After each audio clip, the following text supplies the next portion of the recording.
Welcome friends. இந்த வீடியோவில் இப்போ கண்ணப்பா மூவியோட அஃபிஷியல் ட்ரைலர் வந்து ரிலீஸ் பண்ணியிருக்காங்க. ஸோ ட்ரைலர் பார்க்கறதுக்கு பயங்கர கலர்ஃபுல்லாக கிராண்டாக வந்து கொடுத்துருக்காங்க. ஸோ இந்த படத்தை பொறுத்தவரை பார்த்தீங்கன்னா மல்டிபிள் ஆக்டர்ஸ் வந்து நடிச்சிருக்காங்க. இது வந்துட்டு ஒரு பேன் இண்டியா மூவியாக தான் ரிலீஸ் ஆக போகுது. ஸோ தமிழ், தெலுங்கு, மலையாளம், ஹிந்தின்னு சொல்லிட்டு எல்லா ஆக்டர்ஸுமே, அதாவது ஒவ்வொரு லாங்குவேஜஸ்லேருந்துமே பார்த்தீங்கன்னா ஆக்டர்ஸ் வந்து இந்த படத்தில் வந்து இம்போர்ட் பண்ணியிருக்காங்க. ஸோ இந்த படம் பார்த்தீங்கன்னா ஒரு ட்ரூ ஸ்டோரி தான். ஒரு சிவன் பக்தனை வந்து, அதாவது சாமியே கடவுளே வேண்டாத ஒருத்தன், சிவனை வேண்டாத ஒருத்தன் கடைசியில் எந்த அளவுக்கு சிவனை வந்துட்டு நம்புறான், அவன் சிவன் இல்லைன்னா நான் இல்லை அப்படின்ற அளவுக்கு எப்படி மாறுறான் அப்படின்றது தான் ஒரு ஸ்டோரியாக இருக்குது.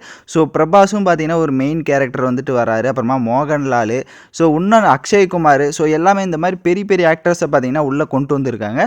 ஸோ ட்ரைலர் பார்க்க கலர்ஃபுல்லாக பயங்கரமாக இருக்குது. ஸோ கண்டிப்பாக வந்துட்டு படம் பார்த்தீங்கன்னா June 27 தான் வேர்ல்டு வைடாக ரிலீஸ் ஆகுது. அதனால் எக்ஸ்பெக்டேஷன்ஸும் பார்த்தீங்கன்னா இப்போ ட்ரைலர் மூலிமா நல்லா இம்ப்ரூவ் ஆகிருக்கு. பட் பார்ப்போம் எந்த மாதிரி ஒரு இதில் இருக்குது, எப்படி தியேட்டர்ஸில் வந்து சக்ஸஸ் ஆகுது அப்படின்றது. ஏன்னா ஸ்டோரி பார்த்தீங்கன்னா கொஞ்சம் இதிலே வந்துட்டு ரிவீல் பண்ணிட்டாங்க.